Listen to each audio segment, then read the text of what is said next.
The dawn of April 15th, 1945, suddenly grew colder than ever when the bayonets of British and Canadian soldiers touched the gates of Bergen-Belsen. Before them lay not peaceful barbed wire fences, but a sea of bodies strewn about. Garps, not yet decomposed, and trembling figures stumbling through the mud, their sunken eyes straining to hold on to their last breath. The stench of rot choked the air, seeping into every tent and causing even the battle-hardened soldiers who had witnessed the worst horrors to falter. Behind the veil of smoke and the blood-smeared boots, Bergen-Belsen revealed a brutal secret. This was no longer a prisoner of war camp, but a vast morgue created by human hands. In that moment between life and death, the tale of corrupt power and the guards of darkness would be unearthed, from the cold leather whips of the SS women to the stern trials that challenged justice. Join me as we step through these gates to hear the screams of history echo and to witness justice speak. Bergen-Belsen was not merely a prison camp where inmates obeyed orders from above, but a horrific stage upon which the guards displayed their personal cruelty. Among them, the female SS auxiliaries played the most dreadful role.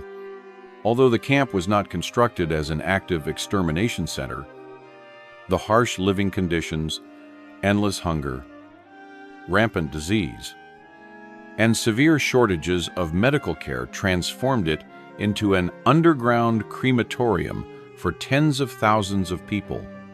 Persistent famine, epidemics, and lack of health care eroded every ounce of strength from the prisoners, while simultaneously enabling systematic torture day after day.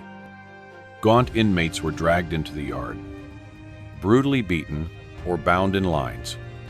The slightly more fortunate were forced to march several kilometers through fields strewn with corpses, as though undergoing a merciless trial to weed out those too weak to survive.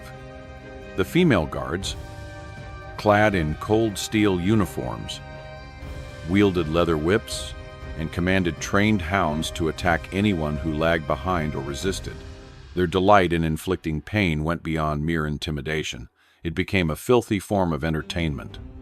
All evidence, trembling survivor testimonies, administrative records, historical photographs confirms the systematic and large-scale nature of this agony. The prisoners' endurance at Bergen-Belsen far exceeded any natural limit. When a single drop of water presented itself, they would gladly use it to wash a comrade's corpse. When a scrap of bread appeared, they fought over it in the mud without hesitation, sacrificing their own dignity. The camp authorities' ruthless indifference, manifested through deliberate rations cuts, was in fact a method of slow killing by starvation. There existed no mechanism to curb this cruelty, and the sight of prisoners wasting away continued unimpeded. That reign of terror only ended when the Allied forces liberated Bergen-Belsen. Yet even that moment of freedom could not erase the deep wounds. Emaciated bones protruded beneath the skin. Unburied bodies lay scattered everywhere, and stunned faces struggled to believe they had survived. The question, "Will the perpetrators be brought to justice?" rang out like a cry from the world's conscience. Demands for accountability arose. The faces of those who wielded whips were brought into the light of military tribunals, and the quest to restore dignity to the deceased became a just cause. Bergen-Belsen stands not only as the darkest chapter in the history of concentration camps, but also as an enduring testament to the power of memory and justice. Its story will forever remind us that, when unchecked, power can turn humans into the cruelest of oppressors against their own kind.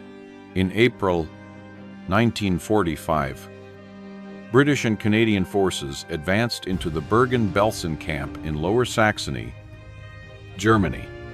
Initial military reports had described it merely as a prisoner of war facility. But what awaited the liberators was a scene beyond all comprehension. Tens of thousands of unburied corpses lay scattered across muddy grounds, and approximately 60,000 inmates. Most of them Jewish, survived only by sheer will, their emaciated bodies barely clinging to life. On April 15th, the 63rd British Anti-Tank Regiment was the first unit to breach the camp's perimeter, and no prior wartime atrocity could have prepared those soldiers for the horror. Heaps of bodies, skeleton-thin figures stumbling through ankle-deep sludge, and diseases unchecked by any sanitation. From that day forward, roughly 500 prisoners perished each 24-hour period due to a raging typhus epidemic compounded by severe malnutrition. Though Bergen-Belsen had not been constructed as an extermination center, the combination of relentless starvation, unchecked disease, and administrative neglect had transformed it into one of the deadliest camps in the entire network. In the final months leading up to liberation, nearly 35,000 inmates lost their lives within its barbed wire bounds. The first sign that all was not well arrived in the form of a German emissary, bearing a white flag and desperate warnings of a typhus outbreak. At first, British commanders hesitated to enter, wary of the contagion's spread. However, as reconnaissance units relayed reports of the pitiless conditions, the decision was made to move in immediately. Medical detachments, supply convoys, and engineering crews were hastily dispatched to address the burgeoning humanitarian crisis. Despite these swift actions, it was tragically too late for thousands who had already succumbed to the camp's lethargic demise. The survivors, their immune systems ravaged by prolonged deprivation, could scarcely tolerate the introduction of even the most basic sustenance. Attempts to rebuild their strength with conventional rations resulted in fatal gastrointestinal collapse for many, as bodies accustomed to emaciation were overwhelmed by unfamiliar nutrients. Field hospitals, erected from commandeered barracks and canvas tents, quickly filled to capacity. Yet staffing shortages and limited supplies hampered effective treatment. Engineers and prisoners turned laborers worked under British supervision to inter bodies in mass graves. A grim task that laid bare the full extent of the camp's cruelty. Every trench filled, every shovelful of earth laid, stood as testimony to the systematic breakdown of humanity that had occurred behind Bergen-Belsen's gates. Meanwhile, medical officers conducted what quarantines they could, isolating typhus cases even as the infection claimed new victims. Each casualty list read like a litany of despair, and every makeshift ward resounded with the groans of weakened men and women who had endured months of unspeakable brutality. Although relief efforts eventually stabilized the situation and prevented further total collapse, the immediate weeks following liberation witnessed a toll in human life that rivaled the camp's darkest chapters. Bergen-Belsen's ordeal underscored the catastrophic consequences of neglect and the imperative for swift, informed humanitarian intervention in the wake of mass atrocity. The memory of those April days in 1945 remains a stark reminder that when human suffering is allowed to fester unchecked, freedom alone is not always enough to save the living. Immediately after liberation, many inmates perished because their ravaged bodies could not tolerate the so-called nutritional rations they had never encountered before, leading to severe gastrointestinal complications. The crisis management was woefully inexperienced, and the chaos only deepened British troops compelled the captured SS prisoners to collect and bury the bodies without gloves or protective gear. As a result, 17 of those forced laborers succumbed to typhus, and 3 were shot while attempting to escape the ghastly work. Facing a critical shortage of manpower, British commanders enlisted Hungarian soldiers to help guard the camp. This decision, born of necessity, had tragic consequences. Some survivors, driven by starvation, were shot dead when they ventured beyond the flimsy perimeter in search of scraps of food. Meanwhile, the typhus epidemic raged on unchecked, and basic sanitary conditions remained non-existent. Latrines overflowed, drinking water was contaminated, and the stench of decay hung heavy over every shattered barrack. In an effort to save lives, medical officers began transferring large numbers of the gravely ill to a nearby former military facility converted into a makeshift hospital. Yet the journey itself was perilous. Frail men and women collapsed in the muddy fields, and dozens more died en route. Those who reached the new camp found beds so scarce that many slept on stretchers laid haphazardly in corridors.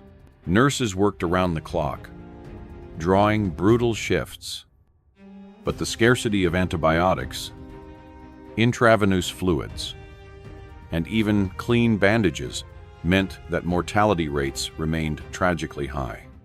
Back at Bergen-Belsen proper, the scene resembled a living nightmare.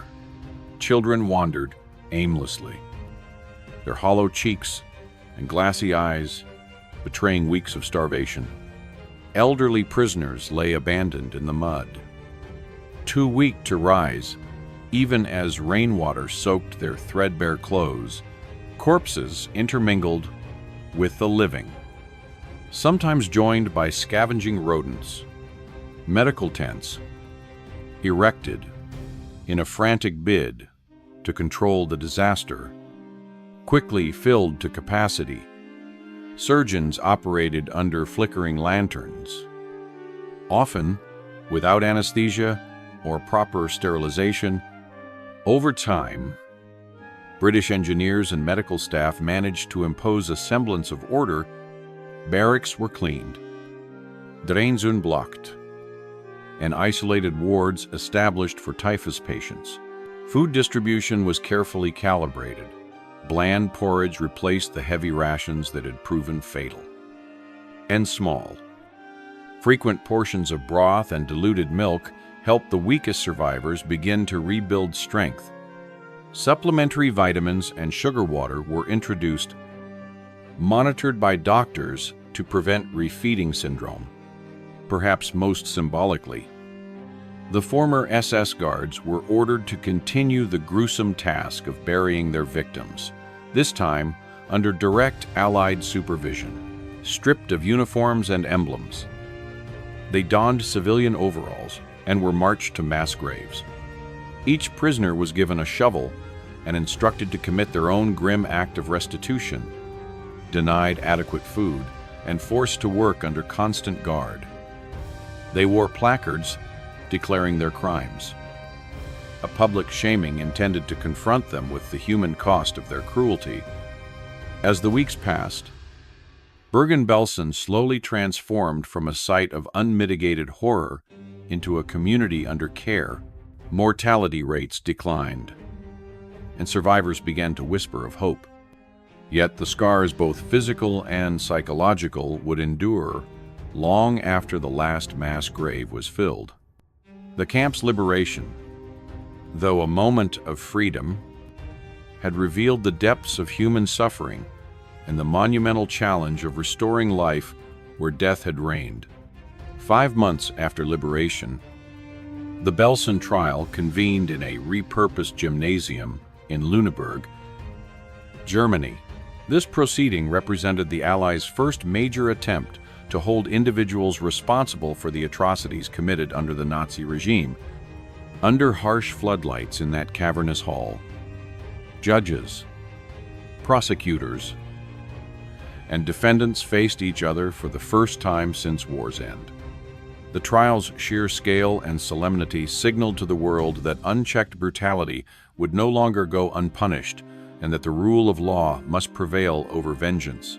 In total, 525 defendants stood accused, 45 women, and 480 men who had served as guards or staff at Bergen-Belsen and other camps. Among the most notorious were Irma Grese, Johanna Bormann, and Elizabeth Volkenrath, names that had become synonymous with cruelty. Each defendant faced charges of torture, murder, and inhumane treatment of prisoners. Prosecutors meticulously cataloged alleged offenses, from beatings with iron-tipped whips to the deliberate withholding of food.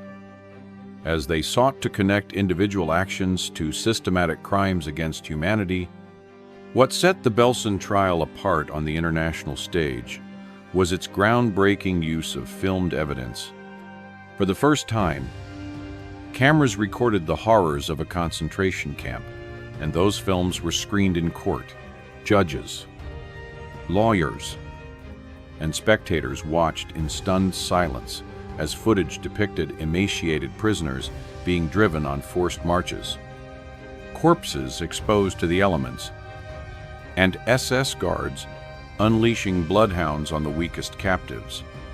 These moving images provided irrefutable proof of the charges and left an indelible impression on all present, demonstrating the potential of visual media to convey truth that words alone could not capture. Over the course of 2 months, the trial peeled back layers of horror by revealing daily life within the camp. Witnesses described how guards used whips to enforce discipline, cracking them across flesh until prisoners collapsed. They recounted the ordeal of forced marches through ankle-deep mud, in which any lagging behind was met with bayonets or canine attack. Starvation itself was wielded as a tool of control. Food rations were so meager that prisoners resorted to devouring grass and bark just to stave off complete collapse. These testimonies exposed the calculated cruelty that transformed Bergen-Belsen into a venue not only of containment, but of deliberate destruction. Despite their own physical and emotional scars, surviving inmates displayed extraordinary courage when called to testify. Many had spent only weeks in recovering hospitals and still suffered the lingering effects of malnutrition, disease, and trauma.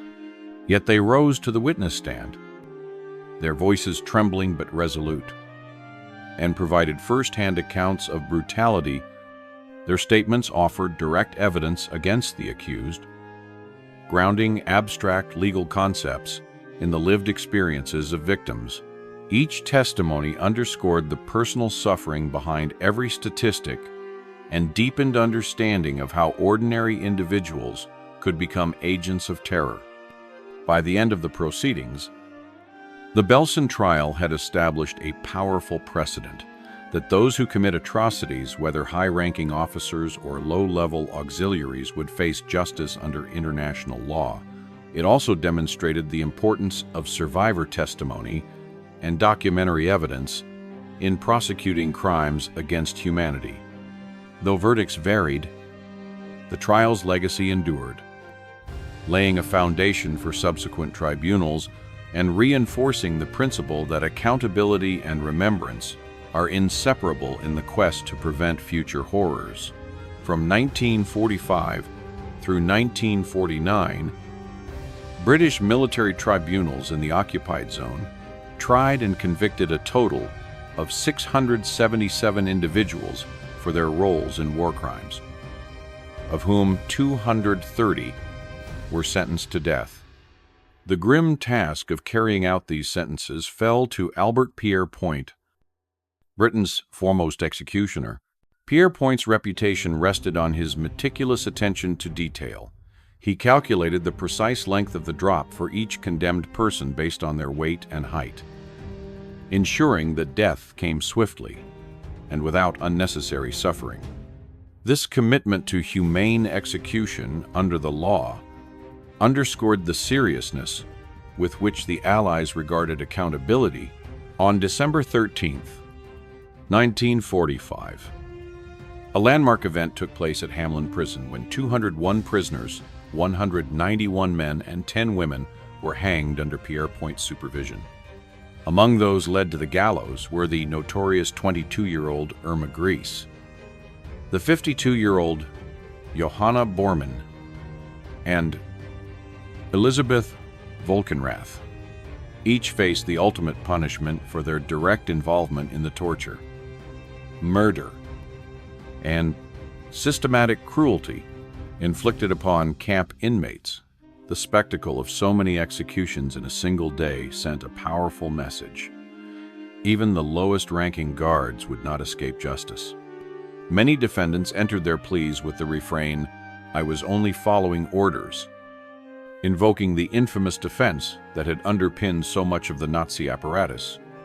Yet victim testimonies delivered with haunting clarity, and the inexorable visual evidence from liberating forces shattered such defenses.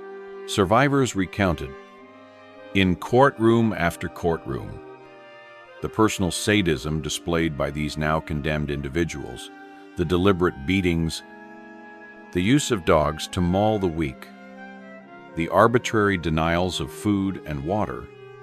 In every instance, the evidence revealed choices made beyond mere obedience, exposing a willful cruelty that the tribunals could neither excuse nor ignore. Pierrepoint's executions themselves became emblematic of the world's demand for retribution.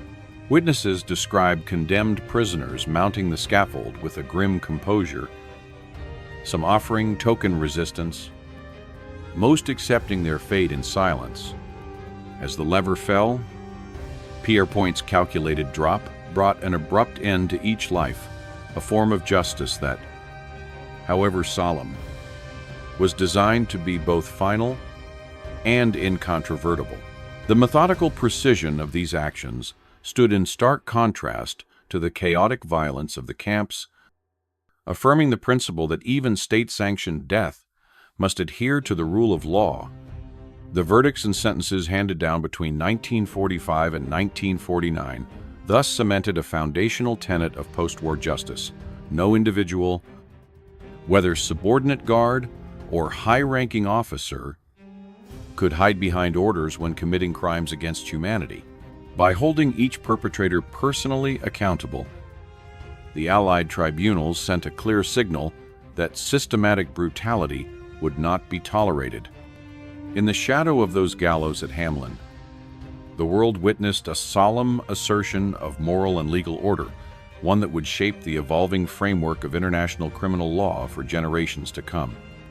In 1905, Albert Pierrepoint was born into a family steeped in the grim tradition of carrying out capital sentences in England. From his earliest childhood memories, he observed his father and uncle perform executions with solemn precision, drawn by a sense of duty rather than spectacle. He pursued the same path. In 1932, at the age of 27, he was appointed as an execution assistant within less than a decade. By 1941, Pierrepoint had risen to become the United Kingdom's principal executioner. Entrusted with maintaining the highest standards of professionalism in the most final of duties, Pierrepoint's reputation rested on his meticulous attention to detail. Before each execution, he would calculate the exact length of the drop required, taking into account the prisoner's weight and height to ensure that death came swiftly and cleanly. This mathematical approach minimized the risk of prolonged suffering, an outcome he regarded as essential to preserving a vestige of human dignity for the condemned. His method became a hallmark of humane capital punishment. Even as the moral debates over the death penalty continued to rage, after the Second World War, Pierrepoint was transferred to Hamelin Prison in Lower Saxony, Germany, where Allied authorities had installed a specially constructed double-hanging gallows in a secluded wing there. On December 13th, 1945, he conducted what would become the largest single-day series of executions under his supervision. On that day, 3 female prisoners, among them the notorious Irma Grese, Johanna Bormann, and Elizabeth Volkenrath, walked the final steps to the scaffold. Without pause, he then proceeded to oversee the hanging of 10 male inmates. Each execution following the same rigorous protocol, guards and prison staff formed a disciplined formation around the platform. While Pierrepoint moved with quiet efficiency, each lever pull executed according to the precise measurements he had calculated beforehand. Between 1945 and 1949, Pierrepoint administered more than 600 death sentences, encompassing both common criminals and convicted war criminals. His proficiency in this grisly craft was widely acknowledged. Colleagues described him as both professional and restrained, never allowing personal feelings to compromise the solemnity of his task. Where some executioners might have seen spectacle or schadenfreude, Pierrepoint viewed each life as a weighty responsibility. He believed that carrying out a death sentence swiftly and with minimal trauma was itself a mark of respect for the condemned, however dark the circumstances that had led them there. Unlike many of his contemporaries, Pierrepoint never sought the limelight. He was candid about his role, referring to his work as a necessary duty rather than an expression of personal gratification. In interviews, he emphasized that every execution was a human life, and that the executioner's obligation was to carry out the sentence with decency and precision. His approach helped to shape post-war attitudes toward capital punishment, reinforcing the principle that even authorized death must be conducted with procedural care. In 1956, after more than 2 decades in the profession, Pierrepoint retired following a dispute with the government over fees. He and his wife then ran a public house in Southport, where he eschewed discussion of his former career. He lived quietly until his death in 1992, at the age of 87. Throughout his long life, Albert Pierrepoint remained a figure of paradox, a man whose gentle manner concealed his role as the British Empire's most experienced executioner, and whose legacy continues to provoke reflection on justice, duty, and the human cost of state-sanctioned death. Irma Grese was born in 1923 in the small village of Rechen, Germany. Her early life was marked by profound tragedy. Her mother took her own life when Irma was only 13, a loss that forced the teenager to leave school and take up work as a domestic servant to help support her family. Those formative years of hardship and instability left an indelible mark on her, shaping a resolve that would later manifest in chilling ways. In 1941, at the age of 18, Irma Grese volunteered for SS training at the women's camp in Ravensbrück. There, she was indoctrinated into the ruthless discipline of the Nazi camp system. Within 2 years, by 1943, she was transferred to Auschwitz, where she quickly gained notoriety for her brutality. Witnesses from that period describe her wielding a leather whip with ruthless precision, beating prisoners mercilessly for the slightest perceived infraction. She trained and unleashed German shepherds on weak and infirm inmates, using them as tools to instill terror. Any delay during roll call or failure to follow orders could result in savage punishment at her hands. As the Soviet army advanced from the east in March 1945, Grese was reassigned to Bergen-Belsen, the camp already teetering on the brink of collapse. became the stage for her worst atrocities. Reports from liberated prisoners recount how she forced emaciated detainees to kneel in the open air, their knees often bleeding from the frozen ground. When they faltered, Grese's whip would crack against flesh and bone, sometimes breaking limbs. She compelled prisoners to dig mass graves in pouring rain, as corpses lay nearby, an act that compounded their suffering and humiliation. On April 15, 1945, British forces finally liberated Bergen-Belsen. Irma Grese, among many SS personnel, was apprehended on the spot. Despite her youth, she was only 22. She was immediately recognized as one of the camp's most feared overseers.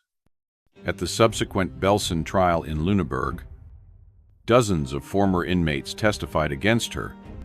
Though physically weakened and emotionally scarred, these courageous survivors provided vivid, first-hand accounts of her cruelty, the crack of her whip, the screams of the wounded, and the terror unleashed by her trained dogs. Their testimonies painted a portrait of deliberate sadism that the court found impossible to dismiss as mere obedience to orders. At the conclusion of her trial, Irma Grese was convicted of crimes against humanity and sentenced to death. On the morning of December 13, 1945, she was brought to the gallows at Hamelin Prison. Eyewitnesses recall that even as the black hood was lowered over her head, Grese struggled fiercely, her voice ringing out in German, "Schnell, quick," before executioner Albert Pierrepoint pulled the lever.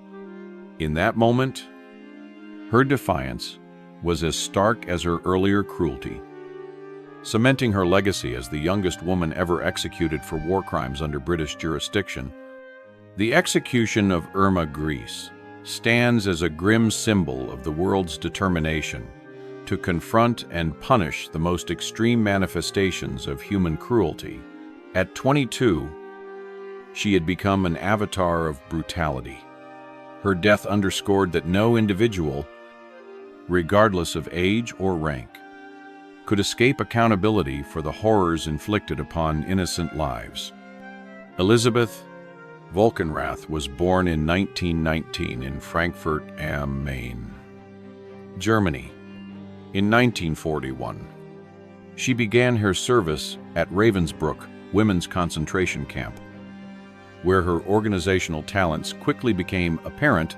She was promoted to oversee the female prisoner barracks, a role that entrusted her with both administration and discipline. In 1942, Volkenrath was transferred to Auschwitz, where she took part in the infamous selections that determined which inmates would be sent to the gas chambers. Though she did not attain the same notoriety for personal sadism as some of her peers, her strict adherence to regulations and her cold indifference to the pleas of the suffering made her a figure of profound hatred among prisoners. In early 1945, as the Soviet army pressed westward, Volkenrath was reassigned to Bergen-Belsen. There, she assumed responsibility for the camp's operations tent, overseeing the meager food distributions and callously denying medical assistance to the sick and wounded. Survivors recall her standing impassively as inmates collapsed from exhaustion, then driving them back to forced labor with nothing more than a stern command. Even as death claimed countless lives each day, Volkenrath maintained a demeanor of unflinching discipline, viewing physical breakdown as little more than a matter of numerical loss. On April 15, 1945, British troops liberated Bergen-Belsen and immediately apprehended Volkenrath, along with other SS personnel. At the ensuing Belsen trial held in Lüneburg, Volkenrath mounted the familiar defense of following orders. She insisted that her actions conformed strictly to her superiors' directives and that she bore no personal malice. However, The prosecution presented harrowing photographic evidence and eyewitness testimony, demonstrating that she had frequently initiated beatings and punitive measures on her own initiative. Former inmates described how Volkenrath personally supervised the forced marches, brandished her whip to strike the slowest walkers, and imposed brutal punishments for minor infractions. These accounts revealed a pattern of cruelty that went beyond mere obedience and underscored her active role in perpetuating the camp's terror. When the verdict was delivered, Elizabeth Volkenrath was found guilty of crimes against humanity and sentenced to death. On the morning of December 13th, 1945, she was conveyed to the gallows at Hamelin Prison alongside Irma Grese and Johanna Bormann. Witnesses note that Volkenrath's final moments were devoid of spectacle. She ascended the scaffold with a calm resignation, her posture erect until the very end. As the noose was placed about her neck, her authority facade finally crumbled. And within moments, the lever was pulled. The execution proceeded swiftly and without incident, marking a definitive closure to the life of a woman who had wielded bureaucratic power with ruthless efficiency. The death of Elizabeth Volkenrath stands as a stark emblem of justice's reach. Even those whose cruelty manifested more through rigid procedure than overt sadism were held accountable. In the quiet aftermath, the image of her once commanding presence, reduced to stillness beneath the gallows, served as a sobering reminder that the mechanisms of oppression, however orderly they may appear, carry a moral weight that no hierarchy of orders can absolve. Johanna Bormann was born in 1893 in Salzwedel, Germany. In her youth, she worked as a domestic servant and cared for household pets, a life far removed from the brutality she would later embody. In 1938, at the age of 45, she joined the SS. Her first assignments took her to Lichtenburg, where she learned camp routines, and then to Ravensbrück, where she observed and assisted more senior guards. By the time she arrived at Auschwitz in 1942, Bormann's latent cruelty had been honed into a terrifying force. At Auschwitz, Bormann's reputation for merciless discipline grew rapidly. She often wielded a leather whip and stomped prisoners with her boots, meting out punishment to anyone who faltered. She took particular pleasure in commanding German shepherds to attack inmates who failed to obey orders or sought extra food. Survivors later recalled the horrifying sight of those dogs lunging at emaciated bodies, tearing at flesh and spreading panic through the barracks. Her methods went beyond simple enforcement. They were a deliberate exercise in terror, intended to subjugate minds and bodies alike. In late 1944, as the Eastern Front collapsed under Soviet advances, Bormann was transferred to Bergen-Belsen. There, amid overcrowded huts and rampant disease, she continued her reign of terror. She beat frail women until bones creaked, tightened chains around trembling limbs, and set her dogs loose. On those too weak to run, under her supervision, the camp's already brutal environment became a theater of calculated sadism. On April 15, 1945, British troops liberated Bergen-Belsen and apprehended Bormann on the spot. During her initial interrogation, she coldly admitted to using dogs as her primary tool of order maintenance. At the subsequent trial in Lüneburg, witnesses delivered detailed and harrowing testimony. Former inmates described how Bormann would shout commands, then unleash her dogs to bite and maul women who dared to scavenge for scraps.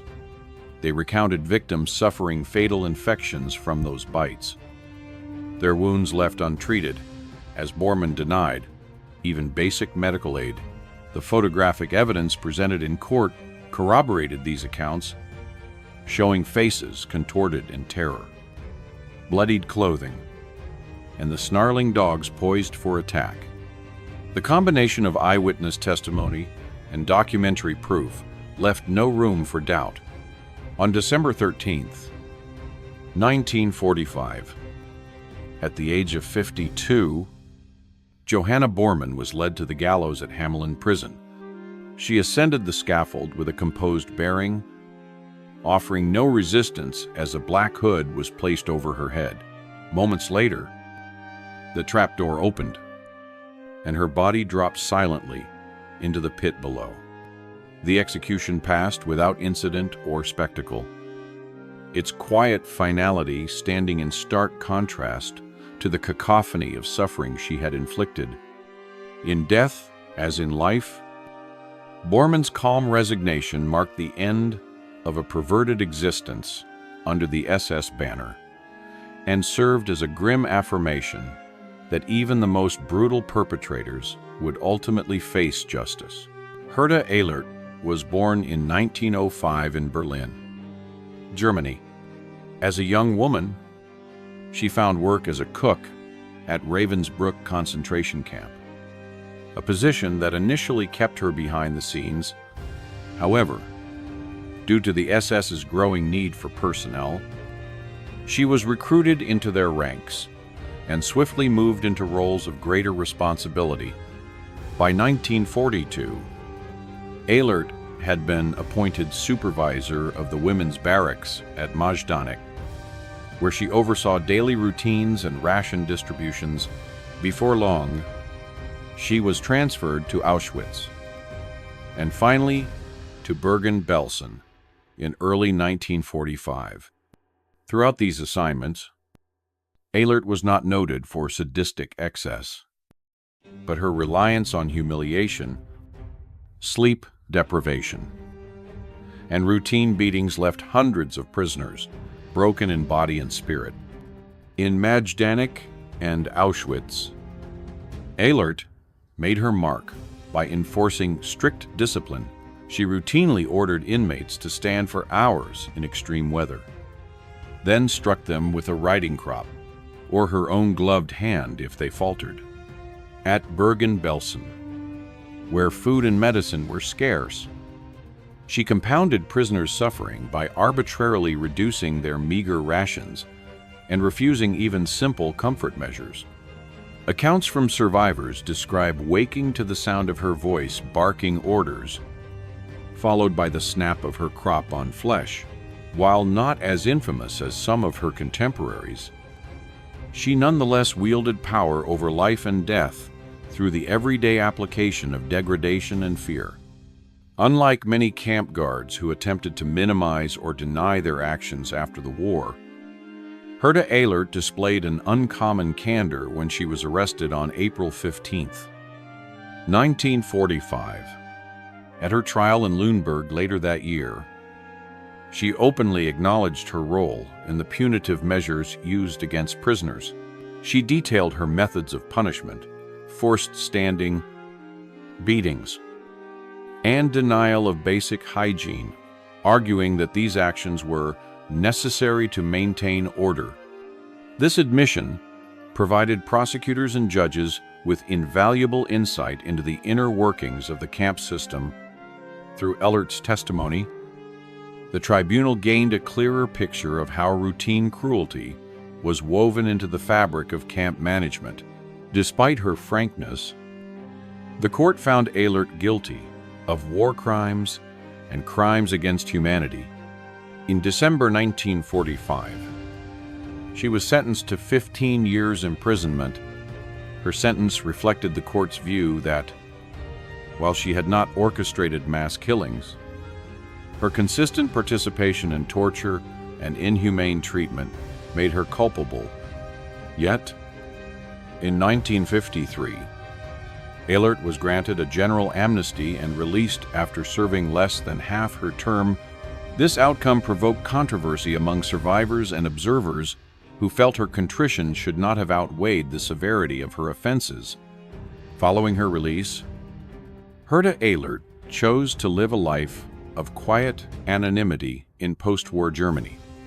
She avoided public attention and rarely spoke of her past, even to friends and neighbors. Records indicate she worked modest jobs first as a cook, then as a cleaner, never again rising to positions of prominence. In interviews granted late in life, she insisted she had only carried out orders and maintained discipline under harrowing conditions. Still, her case remains a potent reminder that the machinery of oppression depends not only on those who issue brutal directives, but also on those who implement and normalize cruelty at every level. Ehlert's story underscores the importance of accountability, even for those whose actions may appear less spectacularly violent, but are no less essential to the system of terror. Irene Haschke was born in 1921 in the small town of Wetterberg, Germany. As a young woman, she trained and worked as a nurse's aide, tending to the wounded and ill in civilian hospitals. In 1942, amid the SS's growing demand for personnel, she accepted a transfer into their ranks and was posted to the food depot at Bergen-Belsen. This role placed her in charge of distributing scarce rations to thousands of starving inmates, a responsibility she would pervert into a tool of terror. At Bergen-Belsen, Haschke wielded her authority over food as a means of inflicting suffering. Rather than alleviate hunger, she transformed the camp kitchen into an instrument of torture. Witnesses described how she would hurl verbal insults at gaunt prisoners daring to ask for an extra scrap of bread or rummaging through crumbs on the floor. Those who lingered too long at the serving hatch risked violent reprisals. Haschke was known to strike them with the handle of an iron spoon, and on at least one occasion, she splashed scalding water to drive them away, leaving some victims with severe burns. Her actions went beyond enforcing order. They were a calculated form of humiliation and cruelty. When British forces liberated Bergen-Belsen on the 15th of April, 1945, Haschke was caught red-handed, hiding a pair of civilian shoes and extra rations beneath her uniform. She was swiftly arrested and transported to the makeshift tribunal in Lüneburg. In court, she offered the familiar defense that she had been only following orders. However, a procession of former inmates provided damning testimony to her initiative and enjoyment of their despair. Witnesses recounted how, in moments of cruel satisfaction, Haschke would stand by as prisoners collapsed from starvation and disease. Hier, Expression unperturbt. They affirmed that she had not merely implemented strict regulations, but had actively devised and relished punitive measures. The British military tribunal found Haschke guilty of war crimes and sentenced her to a 7-year term in prison. Yet, in a gesture of leniency granted to many lower-level defendants, she served only 4 years before being released under a general amnesty in 1953. Upon leaving prison, Haschke disappeared into anonymity. She adopted a new name, settled in an obscure German village, and made every effort to avoid attention from the press or former prosecutors. There are no records of her ever speaking publicly about her wartime conduct. Instead, she faded into the background of post-war reconstruction. Irene Haschke's story stands as a stark reminder that the machinery of atrocity relies on more than high-ranking officers and notorious guards. It depends equally on those who occupy seemingly minor roles: distribution clerks, cooks, aides, who nonetheless possess the power to determine life or death. Haschke's abuse of her position in the camp kitchen underscores how everyday tasks, when wielded with malice, become instruments of systematic violence. Her case compels us to recognize that complicity in evil can manifest at every level of an organization, and that accountability must extend to all who choose cruelty over compassion. The moment the camp gates were thrown open, the pent-up fury of the inmates erupted in a spontaneous wave of revenge. Years of relentless abuse had stripped many of their restraint, and they seized improvised weapons, wooden clubs, broken bricks, even tattered blankets to beat the captured SS guards and the so-called capos, privileged prisoners who had overseen daily oppression. In the abandoned warehouses and barn-like structures, groups of enraged former detainees executed their tormentors without ceremony, hurling stones at defenseless men and women, or delivering fatal blows until the victims lay motionless in the dim corners. Some guards were dragged into the open yard and summarily executed beyond any semblance of trial. Although British military reports later documented at least several dozen such vigilante killings, the urgency of providing medical aid and preventing the spread of typhus meant that these incidents went largely unrecorded in detail. British officers, confronted with this wave of retribution, strove to restore order without appearing to condone further violence. They established cordon lines around the remaining SS personnel and capos, hundreds of whom were still confined within the barbed wire perimeter. These groups were herded into isolated compounds, protected by armed guards, while medical teams raced to treat the most grievously wounded. Though the officers recognized that the inmates' thirst for revenge was understandable from a psychological standpoint, they nonetheless declared these acts unlawful. As one commanding officer later noted, allowing unchecked reprisals would have undermined the moral authority of the liberating forces and risked further cycles of violence. In the days that followed, the British deferred to international relief agencies and newly formed medical commissions to take the lead in camp management. Red Cross doctors and nurses prioritized stabilizing survivors, organizing emergency feeding programs and quarantine measures. Meanwhile, military police and judicial officers began to catalog SS and capos for formal prosecution. This dual approach, immediate humanitarian relief alongside systematic detainment of suspects, was intended to balance compassion for traumatized inmates with the imperative of upholding legal norms. Even as makeshift hospitals sprouted in former barracks and field kitchens churned out thin broth, the memory of those first hours of chaos remained etched in everyone's mind.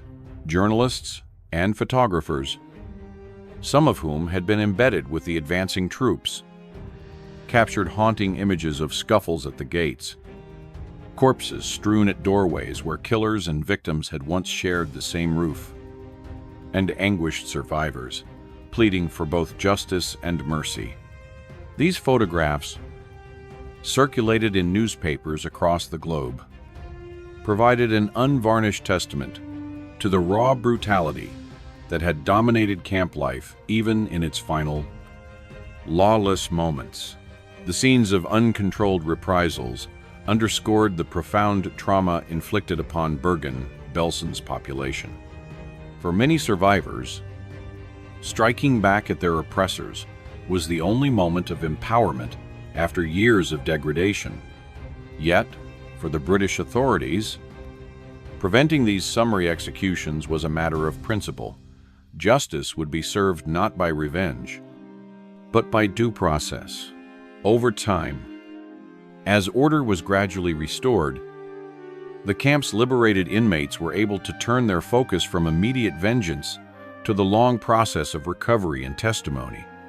The initial fury, though momentarily explosive, gave way to a sober acknowledgement that true justice would require courts and evidence rather than makeshift punishments. In that tumultuous dawn after liberation, Bergen-Belsen bore witness to humanity's darkest impulses and its highest ideals, the instinct to retaliate, and the choice to uphold the rule of law. The relief of Bergen-Belsen's prisoners posed a colossal medical challenge. In the immediate aftermath of liberation, British forces distributed standard military rations, dried biscuits, and canned meat to thousands of emaciated inmates. Yet, these high-protein provisions, intended to restore strength, instead overwhelmed bodies weakened by prolonged starvation. Victims developed acute gastrointestinal shock, violent diarrhea, sévère déhydration, and, in many cases, death. Medical officers soon recognized that the sudden introduction of rich, unfamiliar foods had triggered refeeding syndrome, a potentially fatal metabolic disturbance. Compounding this crisis was a critical shortage of specialized medical personnel. While Army nurses labored tirelessly to tend to the sick, there were virtually no doctors with expertise in tropical medicine or clinical nutrition. Cases of severe malnutrition, electrolyte imbalance, and organ failure went misdiagnosed or untreated. Field hospitals set up in commandeered barracks and hastily erected tents lacked intravenous fluids calibrated for starved patients. And calorie counts were designed for healthy soldiers, not for those on the brink of collapse. As a result, many survivors succumbed to complications that might have been prevented with proper medical protocols. Meanwhile, the typhus epidemic continued to rage. Initial quarantine measures were inadequate, in part because British troops allowed liberated prisoners to roam freely across the camp and its environs in search of medical supplies and edible scraps. This unintentional lapse in containment facilitated the spread of the disease, which had already taken hold among undernourished, immunocompromised men and women. In the weeks following liberation, it is estimated that more than 14,000 people died, some directly from typhus, others from the combined effects of malnutrition and inappropriate rescue measures. Contemporary reports attributed this staggering mortality in part to the ill-fitting relief efforts and a lack of medical understanding regarding prolonged starvation. And with the lessons learned at Bergen-Belsen had profound and lasting repercussions for military and humanitarian medicine, British health authorities undertook systematic reviews of the camp's response, identifying key errors in feeding protocols and quarantine enforcement. Drawing on emerging research in clinical nutrition, they developed specialized guidelines for refeeding starved populations, emphasizing gradual reintroduction of calories, tailored electrolyte solutions, and careful monitoring for refeeding complications. These guidelines were incorporated into training manuals for Army Medical Corps and shared with international relief organizations, ensuring that future liberation efforts would benefit from Bergen-Belsen's hard-won experience. In addition, sharper protocols for infectious disease control were instituted. Rapid establishment of isolated wards, stricter movement restrictions, and coordinated vaccination campaigns became standard practice in subsequent operations. Field hospitals were reconfigured to include negative pressure wards and dedicated decontamination areas, reducing the risk of cross-infection among survivors and medical staff. Though the initial weeks at Bergen-Belsen resulted in tragic losses, the campaign of reflection and reform that followed transformed the Allied approach to mass casualty, nutrition, and epidemic management. Emergency feeding regimens, quarantine procedures, and training curricula born from those lessons would go on to save countless lives in later liberations across Europe and beyond. The medical response to Bergen-Belsen, defined by early missteps and later innovations, stands as a testament to the imperative of marrying compassion with scientific rigor when confronting humanity's most extreme suffering. Josef Kramer was born in 1906 in Munich, Germany.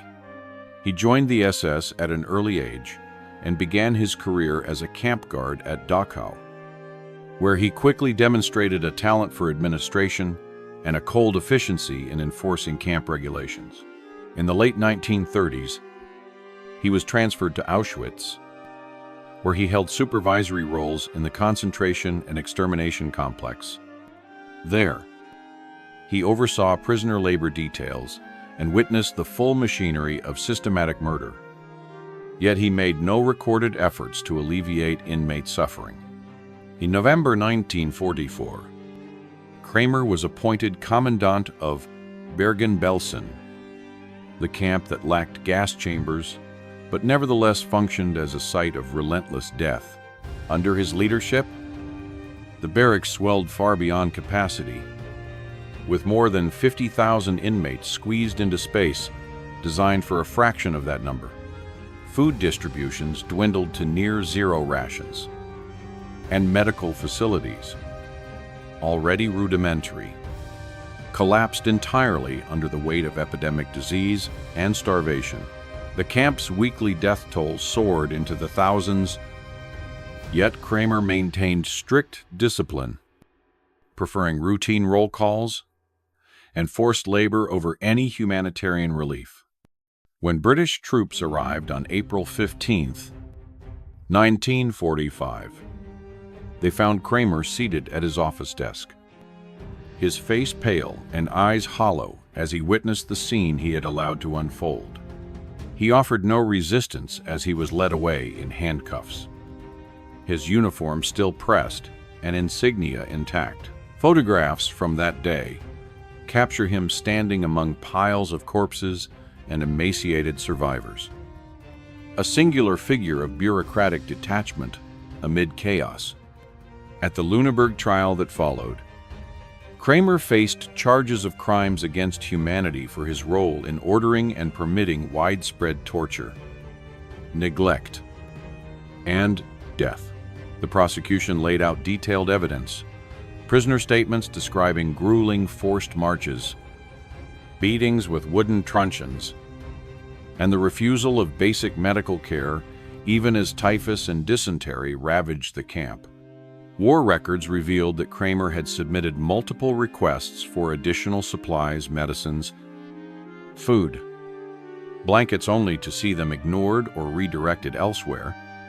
Yet no steps were documented to improve sanitary conditions or to alleviate the starvation he claimed to decry. Kramer insisted that he had been helpless before the Nazi hierarchy, that his pleas for resources had been stymied at every turn. He argued that he had tried to uphold camp regulations while managing an impossible situation. However, survivor testimony painted a starkly different picture. Kramer was described as routinely bypassing civilian Red Cross proposals and refusing to authorize emergency feeding schemes. Witnesses recounted how he personally inspected punishment cells, nodded approvingly at the sounds of anguished cries, and walked away without offering relief. The court found Kramer guilty on all counts and sentenced him to death on the morning of December 13, 1945. He was escorted to the gallows at Hamelin Prison. Accounts describe him mounting the scaffold with a calm demeanor, his expression unreadable as the noose was placed around his neck. At the signal, the lever was released, and Kramer's body dropped in a final, silent testament to the machinery of genocide he had administered. The execution of Josef Kramer symbolized the downfall of a man whose perfectionism in protocol masked a total disregard for human life. Under his command, Bergen-Belsen transformed from an overcrowded detention site into a chamber of unchecked suffering. His vacant gaze in the photographs of his arrest and his composed final moments at the scaffold remain enduring images of how ordinary administrative zeal, when wielded without conscience, can become an engine of atrocity. The video about Bergen-Belsen does not simply recreate one of the darkest chapters in human history. It also delivers a profound message about the enduring value of memory, justice, and humanity. First and foremost, it shows that the cruelty inflicted on prisoners did not originate solely from high-level commands or the abstract notion of following orders, but manifested vividly in individual actions, from female SS guards cracking their leather whips and unleashing trained dogs to the grotesque transformation of food distribution into an instrument of torture. By exposing the camp's operating mechanisms, where inmates were treated like medical guinea pigs or exhausted labor tools, the video reminds viewers of the peril that arises when power goes unchecked and human life is devalued by tyrants. Next, the account of bayonets meeting the gates and the ensuing medical crisis, where tens of thousands died from disease and starvation triggered by ill-informed relief efforts, underscores the critical importance of professional standards and humane protocols in emergency contexts.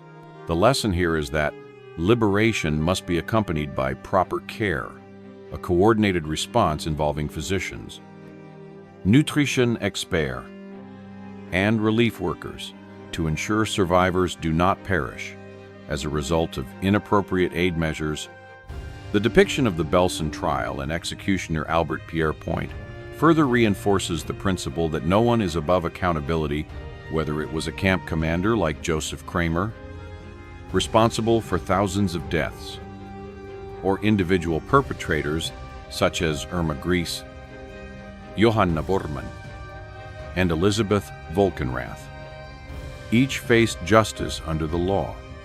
The video painstakingly reconstructs the courtroom proceedings, showcasing the first ever use of filmed evidence and public trials, demonstrating the power of legal institutions to confront crimes against humanity. It affirms that blind obedience can never shield personal cruelty from punishment.